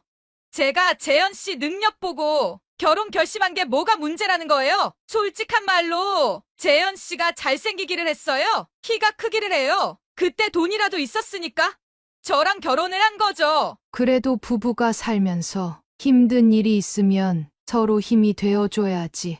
어떻게 장사가 잠시 예전만큼 안 된다고 남편을 이렇게 쉽게 버릴 수가 있어? 남편 사업이 망했는데도 같이 빚 갚아 나가면서 사는 건 어머니 세대 때 얘기고요. 요즘 시대에 어느 여자가 남편이 장사하다 망했는데 같이 살겠냐고요. 재현 씨가 망했다고 저도 같이 망하라는 거예요. 어머니 솔직히 생각을 해보세요. 저 정도 외모를 가진 여자가 뭐가 부족해서 재현 씨 같은 남자랑 결혼을 했겠어요? 훨씬 잘생기고 멋진 남자들이 결혼해달라고 했는데도 제가 재현 씨를 왜 선택했다고 생각하세요? 다 아시면서 자꾸 물어보지 마세요. 더 할 말 없어요. 그래도 너랑 재현이가 몇 년간 살아온 정이 있잖아. 어떻게 한순간에 네 남편을 그렇게 버릴 수가 있어? 장사라는 건 잘 될 때도 있고 안 될 때도 있는 거야. 지금 재현 씨가 빚 갚기도 빠듯한 상황인 거 진짜 몰라서 저한테 그러시는 거예요? 제가 왜 재현 씨가 진 빚을 같이 갚으려고 일하러 나가야 돼요? 전 지금도 재현 씨보다 더 능력 좋은 남자 만나서 편하게 집에서 먹고 놀 수 있는데 제가 굳이 왜요? 절 공주 대접해주면서 알아서 돈 벌어다 줄 남자들 얼마든지 만날 수 있다고요. 지혜야, 너 보고 평생 일하라는 것도 아니잖니. 아들 가게가 지금은 잠시 어렵지만 다시 잘 될 때까지 몇 달만 일할 순 없는 거야? 너희는 부부니까 같이 극복해 나갈 수 있잖아. 아니 왜 저한테 자꾸 일을 하러 나가라고 하세요? 저는 살면서 일하기 싫다고 몇 번이나 얘기해요. 어머니께서 저 대신 일하러 나가서 재현 씨 가게 월세 내주면 되겠네요. 그럼 너 그러면 이혼할 때 하더라도 결혼 전에 재현이가 네 빚 1억 넘게 갚아준 거 그거 다시 내놓고 가렴. 재현이가 네 빚 갚아줄 테는 그렇게 좋다고. 재현이한테 사랑한다고 하더니 지금 잠시 재현이가 어려워지니까 뭐 다른 남자 얼마든지 만날 수 있다고? 너가 그러고도 사람이야? 사람의 탈을 쓴 악마지. 뭐라고? 아줌마, 당신 지금 나한테 악마라고 했어? 하던 일 잘 안 돼서 무능력해진 당신 아들 탓이나 해. 이 아줌마가 진짜 내가 시모 대접해주니까 아직도 자기가 내 시모인 줄 아나 본데 나랑 당신 아들이랑 이미 끝난 사이라고. 지혜야, 너 아무리 우리 아들하고 끝을 내고 싶다고 하더라도 내가 네 시모인데 나한테 이렇게 함부로 해선 안 되는 거야. 세상엔 돈이 전부가 아니야. 안녕하세요. 저는 충청북도에 살고 있는 60대 후반 이영숙이라고 합니다. 여러분들에게 제 하나뿐인 아들에게 일어난 이야기를 들려드리려고 합니다. 제 남편은 아들이 초등학교에 입학할 무렵 바람이 나서 처자식을 버리고 집을 나갔고 그때부터 혼자 제 아들을 키워왔습니다. 제 아들 재현이는 공부에는 별다른 흥미가 없었지만 어릴 때부터 자기가 하고 싶은 일에는 참 열심이었습니다. 그래서 그런지 아들이 공부를 하기 싫어하고 대학교에 가기 싫어해도 아들을 닥달하거나 그러진 않았습니다. 보통 친구들끼리 모이면 자식 자랑들을 하곤 하잖아요. 우리 아들은 어느 대학교에 들어갔니? 우리 딸은 대기업에 들어갔니? 하며 자식 자랑들을 할 때 사실 남들처럼 내세울 만한 건 없었지만 항상 언젠가는 우리 아들도 남 부럽지 않게 잘 될 거라고 믿었습니다. 아들은 20살이 되던 무렵부터 쭉 식당에서 아르바이트를 했습니다. 남들처럼 대학교를 나와 회사에 취직을 하는 대신 식당에서 계속 아르바이트를 해왔지만 항상 성실하고 열심히 일한다는 걸 알고 있어서 별로 불안하지는 않았습니다. 살면서 지각 한 번 해본 적 없을 정도로 성실하게 살아온 아들이었기에 어떤 일을 해도 잘 할 수 있으리라 아들을 믿어왔거든요. 그렇게 아들이 처음 식당에서 일을 시작한 지 10년 가까운 세월이 흘렀고 30대가 되니 슬슬 자기 가게를 차릴 준비를 했습니다. 일주일에 하루 쉬는 날이 되면 하루 종일 가게 할 자리를 찾으러 여기저기 부동산을 보러 다니는 아들을 보며 아들이 드디어 자기 가게를 차리겠구나 싶죠. 아들 가게 차릴 준비는 잘 되고 있어? 응, 엄마, 가게 이름이랑 어떤 메뉴들을 팔지는 벌써 다 생각해놨고 준비도 마쳤는데 마땅한 자리가 안 보여서 어떻게 할지 생각 중이야. 큰 길가에 있는 가게들은 월세가 너무 비싸고 골목으로 들어가면 월세가 좀 저렴하긴 한데 아무래도 사람들이 많이 다니지 않으니까 어떻게 해야 할지 고민이네. 엄마가 여유가 되면 다른 부모들처럼 지원도 해주고 할 텐데 엄마가 못나서 미안해. 우리 아들은 이렇게 고생하는데 엄마가 돼서 해줄 수 있는 게 없어서 너무 속상하네. 아니야, 엄마. 그렇게 생각할 거 없어. 부모님이 도와주는 게 당연한 것도 아니고 지금 우리 가게 사장님도 정말 무일푼 맨손으로 시작해서 지금 가게를 4개나 가지고 있거든. 난 음식 맛도 자신 있고 손님들한테도 정말 친절하게 잘할 자신 있으니까 걱정 안 해도 돼. 엄마가 안 도와줘도 혼자서 잘할 수 있어. 혹시 가게 오픈하고 일손 부족하면 언제든지 엄마한테 말해. 혹시 엄마가 도움이 될 수 있는 게 있으면 뭐든지 해줄게. 응, 알겠어. 근데 같이 일할 직원 동생들도 있어서 아마 그럴 일이 없을 것 같긴 한데 혹시나 단체 주문이 들어와서 일손이 부족하면 그때 엄마한테 한번 부탁할게. 가게를 차릴 자리를 알아보러 발이 닳도록 뛰어다녔던 아들이었습니다. 아들이 10년 가까이 식당에서 일을 하며 알뜰살뜰히 돈을 모았지만 큰 길가, 목 좋은 곳에 가게를 차릴 만한 여유는 없었습니다. 결국 아들은 본인 주머니 사정에 맞게 큰 길에서 세 골목 정도 들어간 곳에 가게를 차리게 됐습니다. 아들의 인생이 걸린 일이니 어떻게든 도와주고 싶은 게 엄마의 마음이었지만 제가 경제적으로 여유가 있는 형편이 아니다 보니 해줄 수 있는 게 없더군요. 아들이 돈을 조금이라도 아끼려고 가게 수리도 직접 하고 있는 걸 보니 능력 없는 엄마가 돼서 정말 미안하다는 생각뿐이었습니다. 한여름에 땀을 뻘뻘 흘려가며 기존 가게의 집기류들 철거도 직접 하고 페인트 칠도 직접 하길래 잠시 들려서 시원한 물과 간식들을 가져다 주며 힘내라 말 한마디 해주는 게 제가 할 수 있는 전부였어요. 아들 공사는 잘 돼가? 여기 시원한 물이랑 먹을 것 좀 사왔으니까 잠시 쉬었다 해. 엄마, 고마워. 아들 챙기는 건 역시 우리 엄마밖에 없다니까. 아마 다음 주쯤이면 공사 끝나고 가게 오픈할 수 있을 것 같아. 날도 더운데 너무 무리하지 말고 쉬어가면서 해.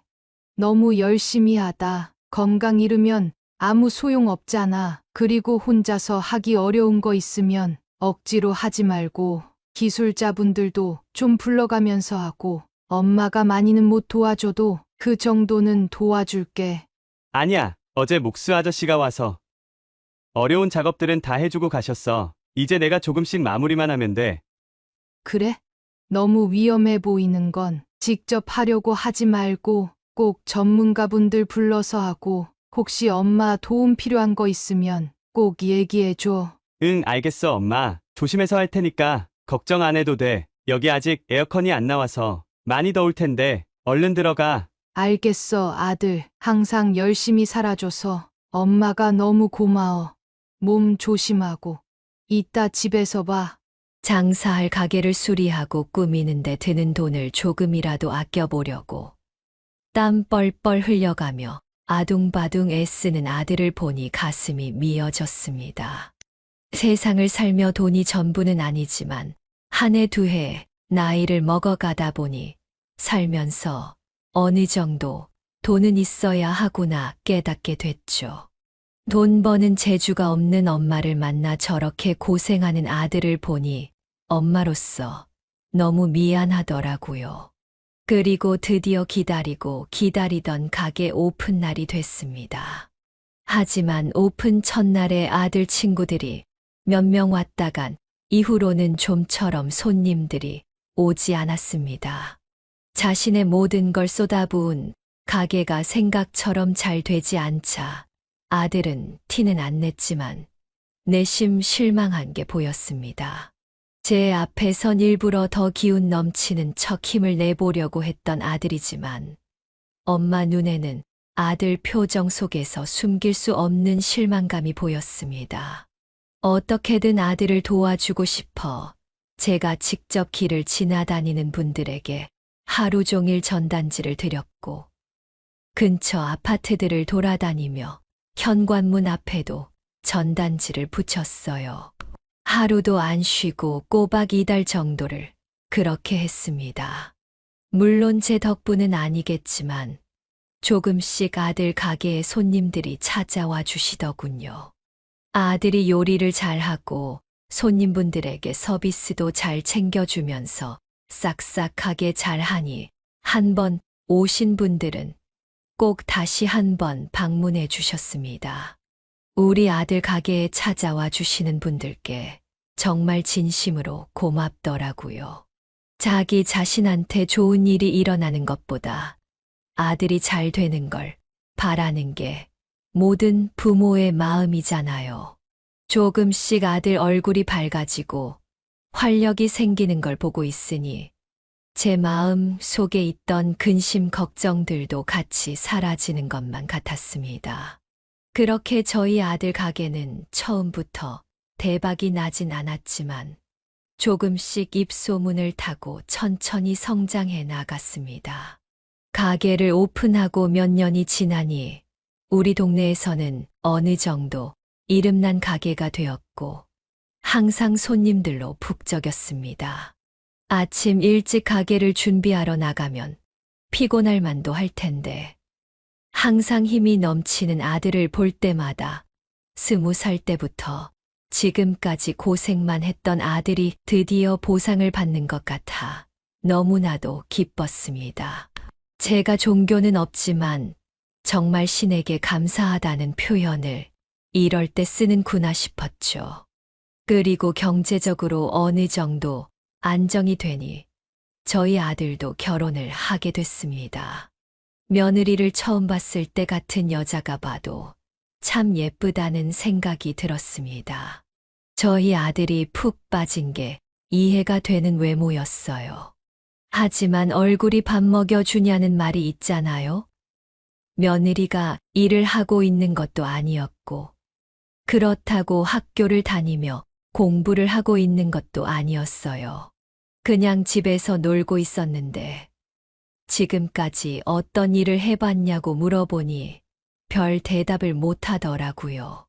며느리가 일 하나 안 하고 살아도 될 만큼 사돈네가 부잣집인 것도 아니었는데, 무슨 돈으로 지금까지 생활을 해왔는지 참 신기했습니다. 그래도 아들이 며느리를 너무너무 좋아하니 아들이 행복하면 됐다고 생각해서 결혼을 반대하거나 하진 않았어요. 그래도 아들이 너무 사랑만 보고 결혼을 하는 게 아닌가 속으로 걱정은 되더라고요.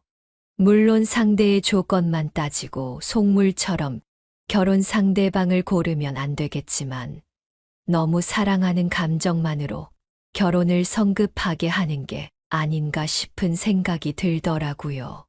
무엇보다 며느리 나이가 30 가까이 됐는데 한 번도 제대로 된 일을 해본 적이 없다는 것과 며느리의 본래 인품이 어떤지 알 만큼 아들과 오랜 기간 교제한 게 아니었기 때문입니다.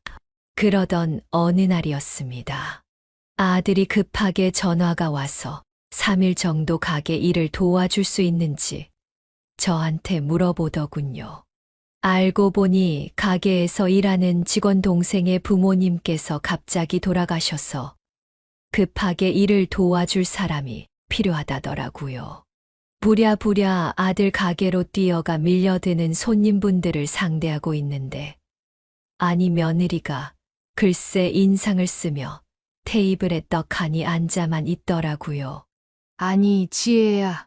거기 앉아만 있지 말고 손님들 나간 테이블 정리라도 좀 해줄래? 손님들이 드시고 나간 걸 왜 제가 치워야 해요? 지혜야, 너 재현이 가게 도와주러 온 거 아니야? 오늘 일손이 부족해서 재현이 도와주러 온 거면 뭐라도 도와줘야지. 엄마도 지금 정신없이 일하고 있는데 네가 식탁에 앉아만 있으면 어떡하니? 아니 어머니, 제가 종노릇 하려고 결혼한 것도 아니고 제가 이런 일 하려고 재현 씨랑 결혼한 줄 아세요? 지혜야, 그게 무슨 말이야?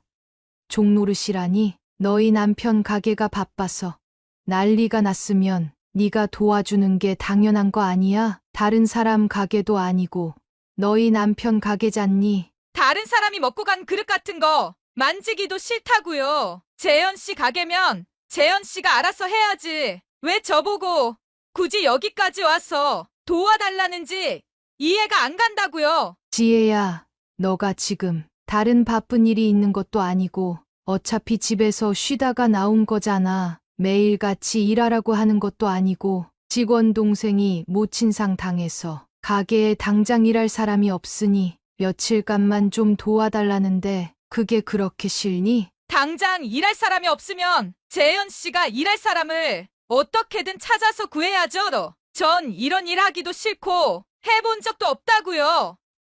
아니, 이게 뭐가 그렇게 어려운 일이라고 그래? 그냥 손님들이 사용한 그릇이랑 수저만 설거지하게 좀 갖다 놔달라는데 그게 그렇게 어려워? 며느리하고는 도저히 대화가 안 되길래 조용히 아들을 불러서 얘기했습니다. 이 엄마도 너가 바쁘다 해서 버스 타고 여기까지 달려와서 너를 도와주고 있는데 며느리가 저렇게 멀뚱히 앉아만 있는 건 너무한 거 아니냐고 했습니다. 아들도 이 문제 때문에 조금 전에 며느리와 다퉜다고 하더라고요. 너무 답답한 제가 아들에게 물어봤습니다. 며느리가 다 먹은 그릇이랑 수저 정리를 해본 적도 없다는데 엄마가 그걸 믿어야 되냐 물어보니 아들이 한숨을 푹 쉬며 하는 말이 결혼하고 이때까지 집에서 음식이며 설거지며 모두 아들이 도맡아서 했다는 겁니다. 믿을 수 없는 소리를 들은 저는 그 자리에서 얼어붙고 말았습니다. 며느리가 일을 하러 나가는 것도 아니고 전업주부인데 결혼하고 몇 년 동안 설거지 한 번 해본 적이 없다니요. 점심시간이 끝나고 가게가 조금 한산해지자 다시 며느리를 불러서 조용히 얘기를 했습니다. 지혜야, 난 너가 지금까지 어떻게 커왔고 어떻게 살아왔는지 너의 모든 것을 알지는 못한단다. 그런데 너희 남편이 아침 일찍 나가서 밤 늦은 시간까지 몸이 부서져라 일을 하고 집에서 눈만 붙이고 다시 일을 하러 나가는데 어떻게 그동안 요리며 설거지며 단 한 번을 안 할 수가 있니? 어머니, 저랑 재현 씨 결혼 생활에 그렇게 참견하는 거 아니세요? 재현 씨가 하고 싶으니까 하는 거겠죠? 이렇게 외모되는 여자랑 재현 씨가 같이 살려면 그 정도는 해야 하는 거 아니에요? 지혜야, 정말 얘가 보자 하니깐 너가 뭐 미스 코리아만큼 예뻐? 그리고 진짜 배우들만큼 예쁘다고 한들 일 안 하고 하루 종일 집에 있으면서 몇 년 동안 설거지 한 번 안 한 걸 지금 자랑이라고 하는 거야? 자꾸 저한테 집안일 하라고 강요하지 마세요. 저희 문제는 저희가 알아서 한다고요. 왜 꼰대처럼 자꾸 잔소리를 하려고 하세요. 저는 재현 씨 만나기 전에는 더 좋은 대접 받으면서 남자들 만나왔다고요. 그러니 저한테 그런 소리 하시려면 더 이상 말 걸지 마세요. 아니, 세상에 내가 며느리한테 이 정도 얘기도 못한다는 거야? 너가 잘하고 있는데 내가 얘기를 꺼낸 거니? 아무리 세상이 변했다지만 이건 정말 아니다. 정말 아니야. 그만 좀 하시라고요. 며느리의 목소리가 커지자 아들이 다급히 와서 며느리를 말리더군요. 며느리를 말리면서도 어쩔 줄 몰라 하는 아들을 보니 정말 속이 터질 것 같았습니다. 그리고 제 아들한테도 너무 큰 실망감을 느꼈습니다.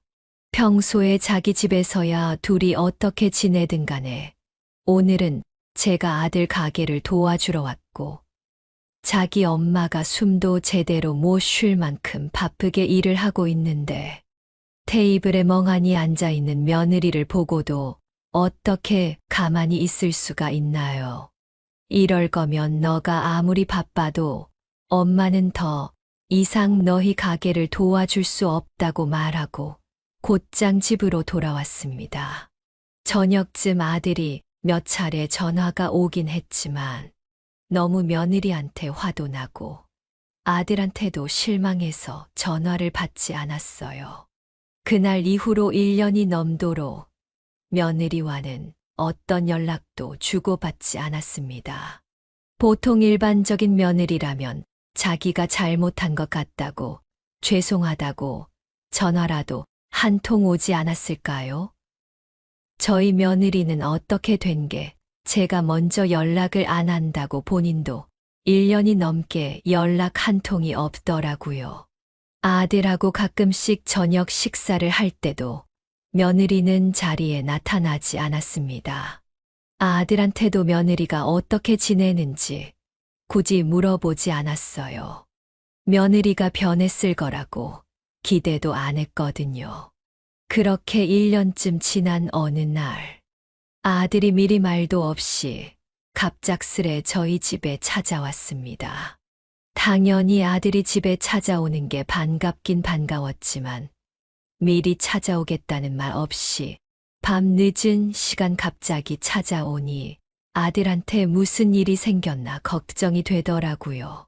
그러곤 별다른 말 없이 저한테 엄마가 해준 따뜻한 집밥이 먹고 싶다고 하길래 아들한테 무슨 문제가 생긴 게 맞구나 직감했습니다.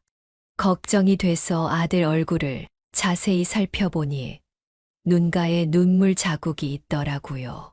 저한테 이런 모습들을 보여주기 싫어서 눈물을 닦고 들어왔겠지만 울어서 퉁퉁 부어버린 눈과 눈가의 눈물 자국들까지 제게 숨길 수는 없었죠. 아들 요즘 힘든 일 있어? 엄마는 항상 우리 아들 편이니까 엄마한테는 솔직히 다 얘기해도 돼. 엄마 사실은 그게 다 큰 아들이 제 품에 안겨 서럽게 울더군요. 제가 해줄 수 있는 건 제 품에 안겨서 우는 아들을 따뜻하게 보듬어 주는 것밖에 없었습니다. 제 품에 안겨 한참을 펑펑 울다 울음을 조금 그친 것 같길래 아들에게 조심스레 무슨 일인지 물어봤습니다. 재현아, 무슨 일이길래 그래? 누가 너 힘들게 만드는 사람들이 있어? 엄마가 어떻게든 도와줄 테니까 엄마한테 무슨 일인지 얘기해 줄래? 지혜가 나랑 도저히 같이 못 살겠대. 나는 아직 우리 지혜 너무 좋아하는데 이제 나랑 같이 살 이유가 없대. 그게 무슨 말이야? 너랑 같이 살 이유가 없다니? 결혼을 해서 같이 사는데 꼭 특별한 이유가 있어야 한다는 거야? 내가 더 이상 지혜가 원하는 만큼 돈을 못 벌어다 주니까 내가 더 이상 필요 없다고 생각하나 봐. 장사가 예전만큼 안 된다고 이혼을 하자는 거야? 지혜, 이 애가 정말, 아니 너가 바람을 핀 것도 아니고 지혜를 때린 것도 아니고 장사가 예전만큼 안 된다는 진짜 그 이유 하나 때문이라고? 응, 자기는 가난한 사람이랑 같이 살 자신이 도저히 없대. 정말 청천벽력 같은 소리였죠. 결혼하기 전에는 우리 아들 재현이를 사랑한다 하고 어떤 어려움도 잘 극복해가며 백년해로 하겠다 했는데 우리 아들 장사가 예전만큼 안 되니 더는 같이 못 살겠다니요. 그때 아들 가게를 도와주러 갔을 때 바쁘게 움직이는 저를 테이블에 앉아 멀뚱히 쳐다만 보던 며느리가 떠올랐습니다. 그때 알아봤어야 했습니다. 보통 여자애가 아니라는 걸요. 결혼 전에 우리 아들을 사랑한다고 했던 것, 어떤 어려움도 잘 극복하겠다고 한 것들도 모두 아들이 벌고 있는 돈을 얻기 위해 철면피처럼 뻔뻔하게 거짓말을 한 거잖아요. 정말 사람이 무서워지기 시작하더군요. 정말 악녀도 이런 악녀가 세상에 있을까요? 엄마, 나도 내 가게들이 이렇게 한순간에 무너질 줄 몰랐어. 코로나 때문에 사람들이 외식 자체를 아예 안 하니까 버틸 수가 없어. 재현아, 그래도 요즘 TV 보니까 똑똑한 사람들이 백신을 열심히 만들고 있다던데 몇 달만 더 버텨보면 코로나가 조금 잠잠해지지 않을까? 내가 가게가 잘 되더라도 하나만 했어야 했는데 대출받고 무리하게 3호점까지 늘리다 보니까 월세, 대출, 이자에 도저히 버틸 수가 없어. 그리고 사실 가게들도 이미 다 내놨거든. 권리금이라도 받아야 대출을 갚기라도 할 텐데 코로나 때문에 장사를 새로 시작하려는 사람들이 없어서 이것도 쉽지가 않아. 그럼 엄마가 너 처음 가게 오픈할 때처럼 전단지라도 좀 돌려볼까? 아니야. 사람들이 외출 자체를 안 하는데 뭘. 특히 우리 가게는 저녁에 술 드시러 오시는 분들도 많았는데 저녁엔 손님이 아예 끊겼어. 나도 여기까진 가봐. 아들 힘들더라도 안 좋은 생각은 절대 하면 안 돼. 엄마가 혹시나 걱정돼서 그래. 음식 장사 말고 다른 거라도 뭐든지 열심히 하다 보면 또 좋은 결과 있을 거니깐 절대 희망은 잃지 말고.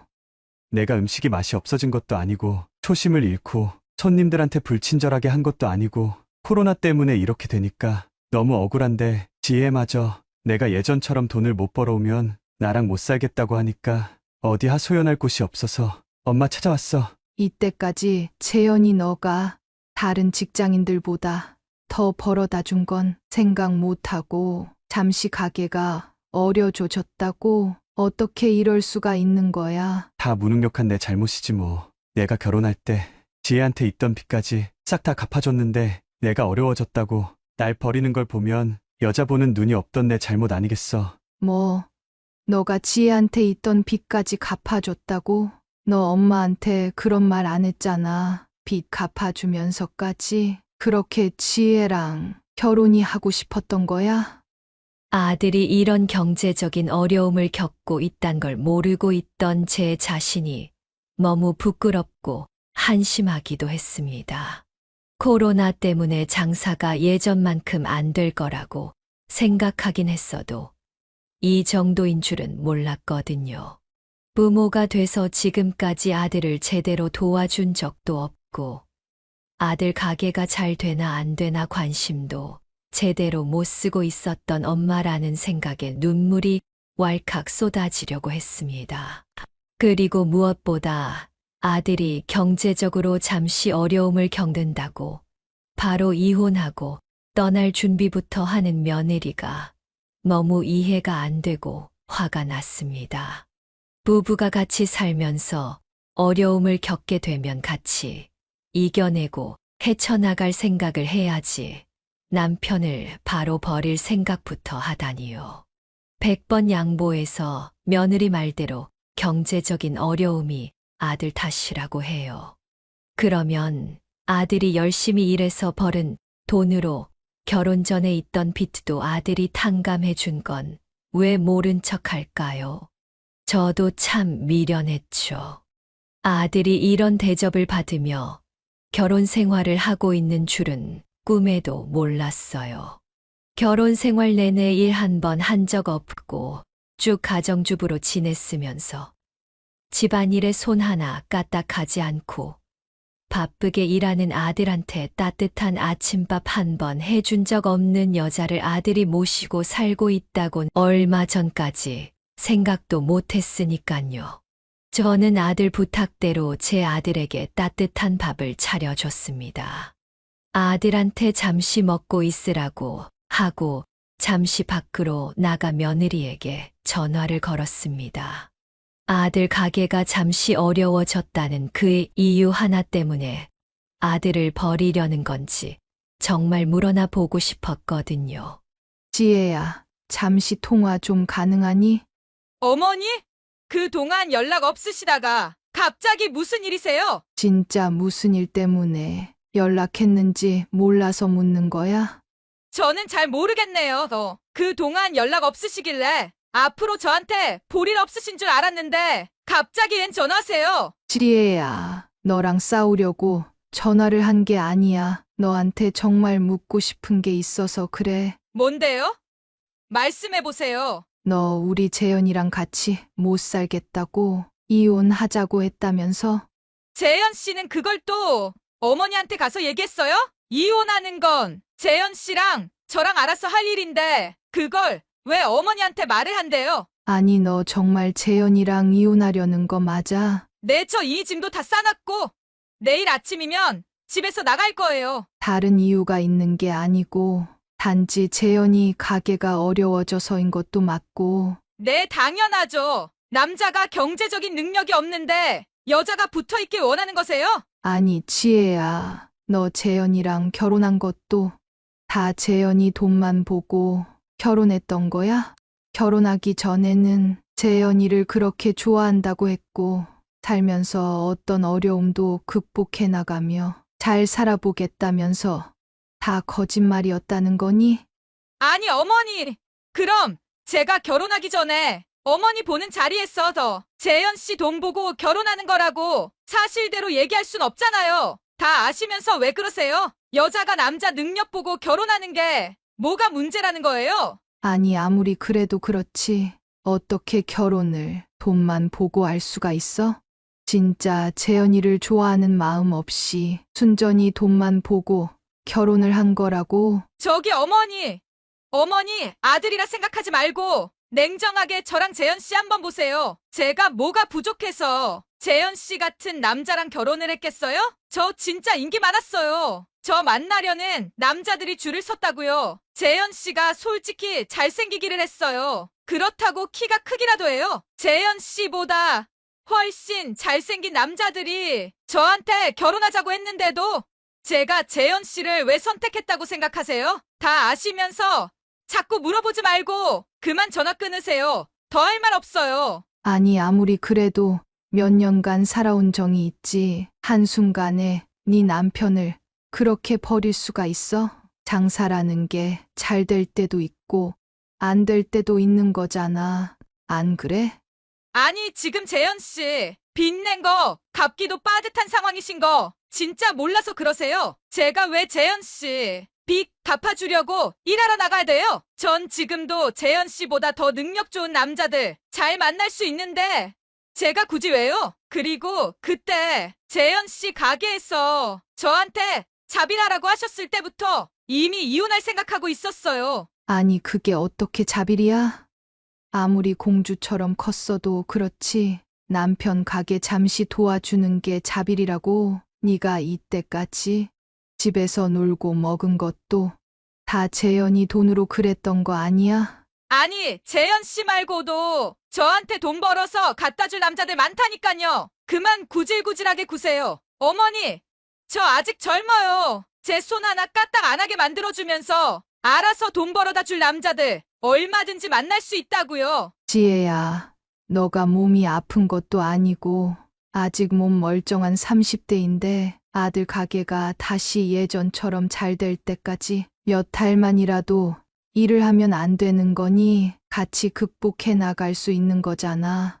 아니, 왜 저한테 일을 하러 나가라고 하시냐고요. 저는 그렇게 하기 싫다니까요. 어머니께서 재현 씨 가게 월세랑 대출 이자 다 내줄 거예요? 그렇게 해주시 거냐고요? 너 그럼 결혼 전에 재현이가 너 빚 갚아준 것도 다시 내놓고 가렴. 그때 재현이가 너 빚 갚아줄 테는 좋다고 하다가 지금 잠시 재현이가 어려워지니까 뭐 다른 남자 얼마든지 만날 수 있다고. 너가 그러고도 사람이야? 사람의 탈을 쓴 악마지. 아니, 똑같은 말 몇 번씩 하게 만들지 마시고 2번 다시 연락하지 마세요. 재현 씨 말고도 제 빚 갚아준다던 남자들 많았다고 몇 번이나 얘기해요. 다시 전화 걸면 그땐 더 이상 어머니라고 안 부를 거고 남이라 생각하고 그냥 반말할 거니까 망신 당하기 싫으면 전화 걸지 마세요. 장사라는 게 계속해서 잘 되기만 하라는 법이 있나요? 누구나 살면서 어려움을 겪게 되는 게 인생 아닌가요? 그런 어려움을 극복해 나가는 과정도 인생인 거고요. 경제적으로 어려움을 겪고 있다면 며느리도 집에만 있지 말고 나가서 일을 하면 되잖아요. 그렇다고 평생 일을 하라는 것도 아니에요. 우리 아들 가게가 다시 매출을 좀 회복할 때까지만이라도 생활비 정도는 벌어올 순 있는 거 아닌가요? 거기다 아들과 며느리 사이에 아직 아기도 없으니 충분히 일하러 나갈 수 있는 환경이기도 하고요. 밤낮 없이 몸이 부서져라 바쁘게 움직이는 우리 아들한테 따뜻한 아침 한 번 차려준 적이 없는데 도대체 하루 종일 집에서 뭘 하고 있는지도 모르겠고요. 물론 여자가 무조건 남편 아침밥을 차려줘야 한다는 그런 법은 없지만 적어도 남편이 주말도 없이 바쁘게 일을 하고 본인은 가정주부라면 아침에 밥 든든히 먹고 힘내라고 아침밥 정도는 차려줄 수 있는 것 아닌가요? 요즘 이런 말 하면 젊은 친구들은 시대가 어느 시대인데 이런 말을 하냐 할 수 있겠지만 아무리 생각해도 아닌 건 아닌 거지요. 결혼을 하고 나서 우리 아들이 며느리한테 돈 한 푼 가져다 주지 않은 것도 아니고 1년 365일 정말 최선을 다해 일을 하며 다른 직장인들보다는 많은 돈을 벌어다 줬는데 한순간 아들 장사가 어려워진다고 우리 아들을 버리겠다니 너무 화가 났습니다. 이건 제가 엄마라서가 아니라 정말 같은 사람 대 사람으로서 분노가 치밀어 오르더군요. 그리고 며느리와 마지막 전화를 하면서 차라리 이런 여자랑 살 바에야 아들 혼자 사는 게 더 나을 것 같다는 생각이 들었습니다. 예전처럼 이혼이라는 게 큰 결점이 되는 세상은 아니잖아요. 어떻게 보면 며느리의 외모만 보고 인품이나 성격이 어떤지 잘 알아보지 않고 섣불리 결혼을 결심한 저희 아들한테도 잘못이 있다는 생각도 들더군요. 금방 끝날 줄 알았던 코로나는 생각보다 길어졌습니다. 결국 아들은 빚을 진 채 가게들을 정리했고 빚을 갚아 나가기 위해 택배 일을 시작했습니다. 당연히 며느리와는 이혼을 했고요. 정신적으로 말도 못할 만큼 괴로울 텐데 그런 내색 없이 묵묵히 택배 일을 하러 새벽 일찍 출근하는 아들을 보니 만감이 교차하더군요. 그러던 어느 날 모처럼 주말에 친구들과 약속이 있어 시내에 나갔습니다. 북적거리는 시내 인파 속에서 낯익은 얼굴이 보이더군요. 멀리서 봤지만 한눈에 알아차렸습니다. 제 며느리였죠. 옆에 남자 팔짱을 끼고 걸어가고 있는데 옆에 남자도 굉장히 낯이 익은 사람이었습니다.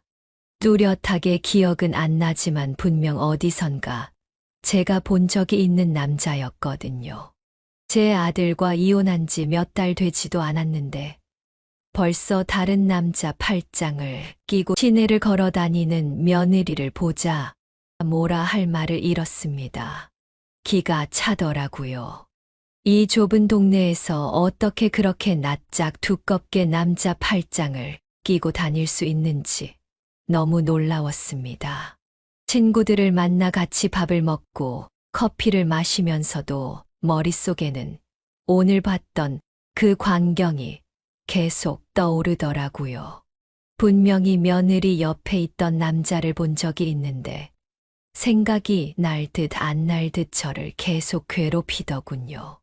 그리고 그날 저녁 잠에 들려고 누웠는데 문득 오늘 본 그 남자의 어릴 적 얼굴이 제 머릿속을 스치고 지나갔습니다.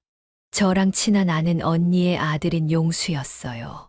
저희 아들보다는 2살이 많았고 저희 아들과는 직접적으로 친분이 있던 사이는 아니었지만 용수 엄마랑 저는 매일 저녁 목욕탕에서 얼굴을 보는 사이였거든요. 한 달에 한두 번씩 따로 밥을 먹을 만큼 친한 사이였어요. 저는 그 언니한테 혹시 아들 사진을 보내줄 수 있냐고 물어봤습니다. 아닌 밤중에 아들 사진을 보내달라 하니 그 언니도 몹시 놀랐나 봐요. 자기 아들 사진을 왜 달라 하냐고 저한테 물어보더니 혹시 자기 아들한테 무슨 일이 생긴 건지 물어보더군요. 잠시 꼭 확인해야 할 일이 있다며 다시 한번 아들 사진을 보내줄 수 있는지 물어봤습니다. 갑자기 우리 아들 사진은 왜, 무슨 일이길래 이 시간에 우리 아들 사진을 보내달래? 못 보내줄 건 없는데 너무 궁금하잖아. 언니, 내가 오늘 시내에서 언니 아들 닮은 사람을 봤는데 긴가민가해서 그래. 용수 어릴 때만 보고 못 본 지 10년도 더 됐으니까 얼굴이 가물가물하더라고. 아, 오늘 시내에서 우리 아들 본 것 같은데 헷갈려서 그랬던 거야? 난 또 무슨 일이라고 별일 아니네. 알겠어. 우리 아들 사진 보내줄게. 근데 너무 늦은 시간에 물어본 거 아니야? 난 또 무슨 큰일 있는가 싶어. 순간 걱정했잖아. 혹시 오늘 본 남자가 용수 맞으면 언니한테 꼭 해줘야 할 말이 있어서 그래. 잠시 후 언니가 휴대폰으로 용수 사진을 보내줬고, 사진을 보자마자 저는 확신을 했습니다. 오늘 며느리랑 팔짱을 끼고 시내를 돌아다니던 남자가 언니네 아들 용수라는 것을요. 언니, 진짜 내가 이걸 언니한테 어떻게 말해줘야 할지 모르겠는데 오해 안 하고 들어줬으면 좋겠어. 무슨 얘기길래 그래? 뭔데? 용수가 너한테 오늘 뭐 잘못이라도 했어? 아니, 용수가 오늘 어떤 여자랑 팔짱을 끼고 시내에 걸어 다니더라고. 그게 왜? 다 큰 남자애가 여자랑 데이트하는 게 뭐가 문제라고 그래? 그 여자가 우리 며느리였던 여자니까 그렇지. 뭐라고? 그 언니도 우리 아들이 이혼했다는 사실을 잘 알고 있었어요. 그리고 무엇보다 우리 아들의 결혼식도 왔었던 언니거든요. 우리 아들이 못된 악녀를 만나 버림받은 얘기를 굳이 여기저기 떠들고 다닐 필요는 없을 것 같아 자세한 얘기는 안 했지만 며느리와 안 좋게 헤어진 건 알고 있었어요. 그리고 며느리가 참 영악한 게 그 언니네도 저희 지역에서 부자라고 소문이 난 언니였습니다. 남편이 몇 년 전 사업이 대박나서 돈을 쓸어 담고 있다는 소문을 안 들어본 사람이 없을 정도였거든요. 저희 동네가 서울처럼 큰 도시가 아니다 보니 몇 달이 건너면 서로 다 아는 사람들이고 그래서 소문이 굉장히 쉽게 퍼지거든요. 아니, 며느리가 얼마 전에 너희 아들 재현이 버리고 도망갔다고 안 했어? 맞아. 근데 내가 괜히 내 입으로 우리 아들 치부를 말하는 것 같아서 언니한테 자세하게 얘기를 안 했었거든. 내가 언니 아들 용수의 연애에 참견하는 게 주제 넘는 일인 것 같다는 생각도 드는데 진짜 용수를 위해서 얘기를 안 할 수가 없어. 그 여자가 너희 아들한테 무슨 짓을 저질렀길래 그래? 언니, 용수가 그 여자 데리고 오면 절대 속아 넘어가지 마, 절대. 저는 그간 저희 아들과 며느리 사이에 있었던 모든 일들을 얘기했습니다. 밤 늦은 시간에 2시간 넘게 통화를 했습니다. 처음 저를 만나러 와서 세상 다나하고 참한 여자인 척 연기를 한 것부터 시작해서 결혼 생활 내내 집안일에 손 하나 까딱 안 했던 일과 아들 가게를 도와주러 갔을 때 생겼던 일, 그리고 아들이 장사가 어려워지기 시작하자 한순간도 고민하지 않고 바로 아들을 버렸고 그 다음 만난 남자가 언니네 아들인 용수라는 사실을요. 거기다 제 아들이 며느리가 결혼 전에 가지고 있던 빚까지 갚아줬다는 사실을 얘기하자 너무 놀라 가슴을 들썩이는 소리가 전화기 너머로까지 들렸습니다. 지금 며느리가 언니네 아들을 만나는 이유도 모두 언니네 돈을 노리고 하는 짓이라고, 정말 뱀 같고 여우 같은 여자니까 어떻게 해서든 언니 아들을 말려야 한다고 했죠. 언니는 다른 사람한테 얘기하기 쉽지 않은 얘기였을 텐데 자기 아들을 위해 용기 내서 얘기해줘서 너무 고맙다고 하더군요. 그리고 조만간에 밥이라도 한 번 살 테니 다시 연락을 준다 하고 전화를 끊었습니다. 다음 날 저녁쯤이었을 겁니다. 며느리한테서 전화가 오더군요. 그런 말을 해줄 사람이 저밖에 없으니 당연히 저한테 연락이 올 거라고 생각했는데 하루 만에 연락이 올 줄은 몰랐습니다.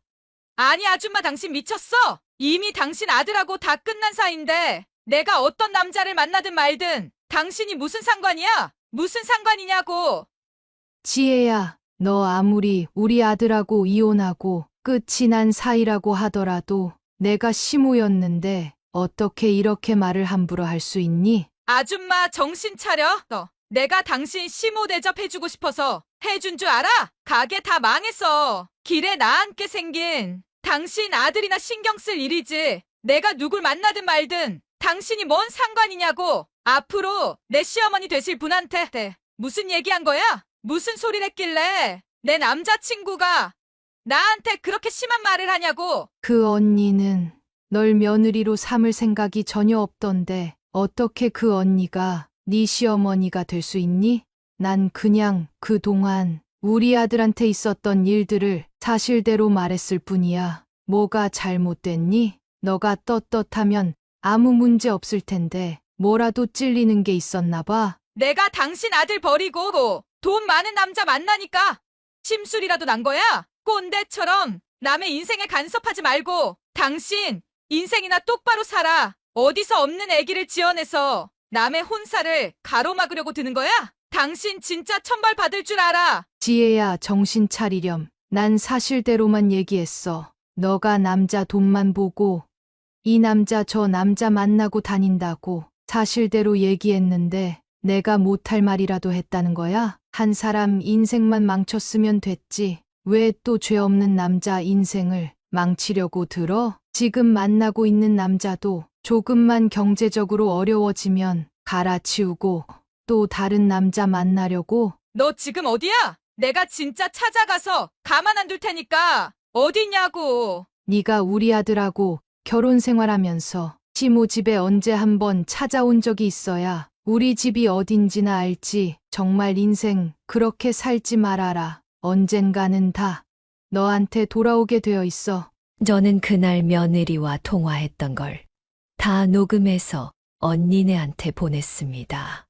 언니 아들 용수가 만나고 있는 여자의 본 모습이 이러니 절대 속으면 안 된다고 다시 신신당부를 했죠. 그 다음 며느리는 어떻게 됐냐고요? 자기 아들 말고 다른 잘난 남자 만나는 걸 제가 시기 질투해서 거짓말을 하고 모함을 했다며 헛소문을 퍼뜨리고 다니더라고요. 제가 이 지역 토박이고 모르는 사람이 없는데 언젠가는 제 귀에도 들어오리라는 걸 모르고 있었나 봅니다. 이 사연을 들으시는 분들께서는 절 어떻게 생각하실지 모르겠지만 전 제가 한 행동에 대해서 전혀 후회가 없습니다. 제 아들이 며느리한테 받은 상처를 다른 누군가가 또 받는 걸 원하지 않았거든요. 옛말에 사람은 고쳐 쓰지 못한다라는 말이 있잖아요. 정말 이럴 때 쓰라고 만든 표현 같았습니다. 여러분들은 어떻게 생각하세요? 며느리가 어떤 남자를 만나고 다니든 말든 신경을 쓰지 말았어야 했을까요? 며느리 말대로 제가 남의 인생에 주제넘게 간섭하는 꼰대인 걸까요? 저는 여전히 며느리한테 이용만 당하고 버림받은 우리 아들 생각만 하면 아직까지도 저도 모르게 눈물이 납니다. 아마 평생 죽을 때까지 씻을 수 없는 가슴 속 상처, 그리고 흉터로 남아있겠죠. 이 사연을 들으시는 분들의 자녀분들이나 손주분들이 결혼을 하신다고 하면 상대방의 외모보다 꼭 상대방의 인성을 잘 보시라고 말씀드리고 싶습니다. 저는 아들이 원하는 결혼이었고 아들이 사랑하는 사람이랑 결혼해야 행복할 수 있을 거라 생각해서 여자가 어떤지 깊게 알아볼 생각을 안 했던 것 같습니다. 모두 제 실수이기도 하겠죠. 여러분들은 저와 같은 실수를 하지 않길 바랍니다. 지금까지 제 사연을 들어주셔서 너무 감사드립니다. 여러분들의 가정엔 부디 이런 일 없이 늘 행복한 웃음이 끊이질 않길 바라며 이만 물러가겠습니다.